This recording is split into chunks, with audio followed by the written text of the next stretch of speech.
ಸೋಮಣ್ಣ ಅವ್ರನ್ನ ಈ ಜಿಲ್ಲೆಯಲ್ಲಿ ಮುದ್ದಮ್ಮೇಗೌಡರನ್ನ ಸೋಲಿಸಿ ಸೋಮಣ್ಣ ಅವರು ಎಲ್ಲ ಒಂದ್ ಕಡೆ ಉತ್ತಮವಾಗಿ ಕೆಲಸ ಮಾಡ್ತಾರೆ ಅನ್ನುವಂತ ಉದ್ದೇಶ ಇಟ್ಕೊಂಡು ಅವ್ರಿಗೆ ಇವತ್ತು ನೀವೆಲ್ಲ ಕಳಿಸ್ಕೊಟ್ರಿ ಪುಣ್ಯಾತ್ಮರು. ಆಯ್ತಿರ್ಲಿ, ಸೋಲು ಗೆಲುವು ಸಹಜ. ಒಂದ್ಸರಿ ಅವರು ಒಂದ್ಸರಿ ನಾವು ಒಂದ್ಸರಿ ಇನ್ನೊಬ್ಬ ಸೋಲು ಸಹಜ ರಾಜಕಾರಣದಲ್ಲಿ. ಆದ್ರೆ ಸೋಮಣ್ಣ ಅವರೇ, ನಾನು ಒಡ್ಡಳ್ಳಿ ನಮ್ಮ ಜನರ ಪರವಾಗಿ, ನನ್ನ ತಾಯಂದರ ಪರವಾಗಿ, ಈ ಭಾಗದ ರೈತರ ಪರವಾಗಿ ನಾನು ಸೋಮಣ್ಣ ಅವರಿಗೆ ಮನವಿ ಮಾಡ್ತೇವೆ. ಸೋಮಣ್ಣವರು ಮತ್ತೆ ಗೆಲ್ಲಿಸ್ಕೋಬೇಕು ನಾವು ಮನವಿ ಮಾಡ್ತಾ ಇದ್ದೇವೆ. ದಯವಿಟ್ಟು ನೀವು ಈ ಜನ ಋಣ, ನೀವು ರೈಲ್ವೆ ಇಲಾಖೆಯಲ್ಲಿ ಕೆಲಸ ಮಾಡ್ತಿದ್ರಿ, ನಾವಿಲ್ಲ ಅನ್ನಲ್ಲ, ಒಳ್ಳೆ ಅದ್ಭುತವಾದಂತ ಕೆಲಸವನ್ನ ನೀವು ಒಬ್ಬ ಕೇಂದ್ರ ಸಚಿವರಾಗಿ ಇವತ್ತು ನಮ್ಮ ತುಮಕೂರಲ್ಲಿ ರೈಲ್ವೆ ಇಲಾಖೆಯಲ್ಲಿ ಕೆಲಸ ಮಾಡ್ತಿದ್ದೀರಿ.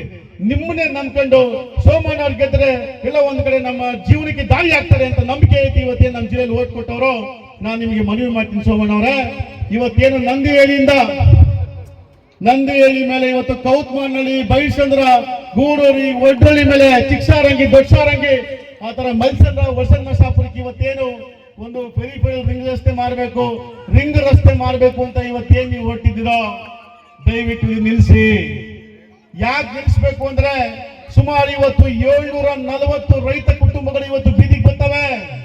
ಸೋಮಣ್ಣ ಅವರೇ, ನಿಮ್ಗೆ ಓಟ್ ಹಾಕಿದ್ದು ರೈತರನ್ನು ಉಳಿಸಿ ಅಂತ ಹೇಳಿ ಬಿಟ್ರೆ ಯಾವುದೇ ಕಾರಣಕ್ಕೂ 740 ಕುಟುಂಬಗಳನ್ನ ಬೀದಿಗೆ ತಂದು ವಿಷ ಕುಡಿದು ಆತ್ಮಹತ್ಯೆ ಮಾತುಕರ ಅಂತ ಮಟ್ಟಿಗೆ ದಯವಿಟ್ಟು ಅದಕ್ಕೆ ಪ್ರಯತ್ನ ಪಡೋದು ಬೇಡ. ಸೋಮಣ್ಣ ಅವರೇ, ನಿಮ್ ಮನವಿ ಮಾಡ್ತೇನೆ, ದಯವಿಟ್ಟು ನಮ್ಮೆಲ್ಲರೂ ಈ ಕಡೆ ಭಾಗದ ಎಲ್ಲ ಎಲ್ಲರ ಪರವಾಗಿ ಸುಮಾರು ನಂಗಿರೋ ಮಾಹಿತಿ ಪ್ರಕಾರ 630 ಎಕರೆ ಜಮೀನು ಹೋಗ್ತದೆ. ಇವತ್ತು 630 ಎಕರೆ ಜಮೀನು ಕಾನೂನು ಪ್ರಕಾರ ಏನಿರೋದು ಒಣ ಭೂಮಿ ತಗೋಬೇಕು ಅಂತ ಹೇಳಿ, ರೈತರ ಒಣ ಭೂಮಿ ಮಾತ್ರ ರಸ್ತೆ ತಗೋಬೇಕು ಅಂತ ಕಾನೂನು ಐತೆ. ಆದ್ರೆ ಇವೆಲ್ಲನೂ ಕೂಡ ಗಾಳಿ ತೂರಿ ನೀವು ಮಾಡುವಂತದ್ದೇನಿವತ್ತು ಅಗ್ರಿಕಲ್ಚರ್, ಕೃಷಿ ಮಾಡುವಂತ ಒಳ್ಳೊಳ್ಳೆ ಎಲೆ, ಒಳ್ಳೊಳ್ಳೆ ಅಡಿಕೆ ಗಿಡ, ಒಳ್ಳೊಳ್ಳೆ ಬಾಳೆ, ತೆಂಗು, ಒಳ್ಳೊಳ್ಳೆ ರೈತ ಕೂಲಿ ಮಾಡೋ ಬೆವರು ಸುಸೋ ಒಂದು ಮನೆ ಕಟ್ಟಿದ್ರೆ ಮನೆ, ಇವೆಲ್ಲ ಸಮೇತ ನೀವು ಡೆಮಾಲಿಷ್ ಮಾಡಿ ಇವತ್ತು ರಸ್ತೆ ಮಾಡಲೇಬೇಕು ಅಂತ ಹೊರಟಿದಿರಲ್ಲ. ಕಾರಣ ಏನು? ಯಾಕೆ ಇದು ರಿಯಲ್ ಎಸ್ಟೇಟ್ ಮಾಫಿಯಾನ? ಇವತ್ತು ಸುಮಾರು ಕೇವಲ 4-5 ಜನ ರಿಯಲ್ ಎಸ್ಟೇಟ್ ಮಾಡಬೇಕು ಅನ್ನೋ ಉದ್ದೇಶ ಇಟ್ಕೊಂಡು ಈ ಭಾಗದಲ್ಲಿ ಮೆಡಿಕಲ್ ಕಾಲೇಜ್ ಮಾಡ್ಕೋಬೇಕು ಅಂತ ಒಬ್ಬ, ಇಂಜಿನಿಯರಿಂಗ್ ಕಾಲೇಜ್ ಮಾಡಬೇಕು ಅಂತ ಒಬ್ಬ, ಅವರವರ ಜೀವನ ಸಾಗಿಸಕ್ಕೆ ಒಂದು 8 ಜನ ರಿಯಲ್ ಎಸ್ಟೇಟ್ ಮಾಫಿಯಾಗಳನ್ನ ಬೆಳೆಸಕ್ಕೋಸ್ಕರ ನಾವು ನಮ್ಮ 740 ರೈತರನ್ನು ಯಾವುದೇ ಕಾರಣಕ್ಕೂ ಬಲಿಪಶು ಮಾಡುವಂತ ಕೆಲಸವನ್ನ ಸೋಮಣ್ಣ ಅವರೇ, ನಮ್ಮ ಒಡ್ಡಳ್ಳಿ ಜನತೆ ರೈತರ ಪರವಾಗಿ ನಿಮ್ಮ ಕಾಲು ನಮಸ್ಕಾರ ಮಾಡ್ಕೊಳ್ತೀನಿ. ಅವಕಾಶ ಮಾಡಿಕೊಡ್ಬೇಡಿ, ದಯವಿಟ್ಟು ಇದನ್ನ. ನಾವು ನೀವು ನಿಮ್ ಬಗ್ಗೆ ಬಹಳ ಗೌರವ ಇದೆ, ನಮ್ದೇ ಸಾಮಾನ್ಯ ಇದ್ದೀರಾ ನೀವು.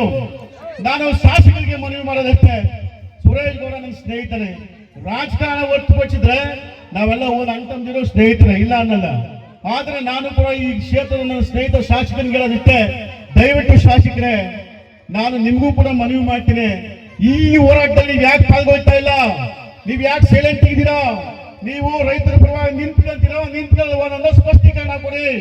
ರೈತರು ಕೇಳ್ತಾವ್ರೆ, ನಿಮಗೆ ರಸ್ತೆ ಬೇಡ, ನಮ್ಮನ್ನು ಉಳಿಸಿ ಅನ್ನುವಂತ ಮನವಿ ಕೊಟ್ಟ ಮೇಲೆ ನಿಮ್ಗೆ ಓಟ್ ಹಾಕ್ತಂದ ಜನ ಇವತ್ತೇನ್ ಮನವಿ ಕೊಡ್ತಾರೋ ಅವ್ರ ಮನವಿ ಪರವಾಗಿ ನಿಂತ್ಕೊಳ್ಳುವಂತ ಕರ್ತವ್ಯ ನಿಮ್ದು ಆಗ್ತದೆ. ಹಾಗಾಗಿ ದಯವಿಟ್ಟು ಶಾಸಕರು ಕೂಡ ನಾನು ಮನವಿ ಮಾಡ್ತೇನೆ, ನೀವು ಕೂಡ ನಾವು ಪ್ರತಿಭಟನೆ ಮಾಡಕ್ ಶುರು ಆಗ್ತೀವಿ.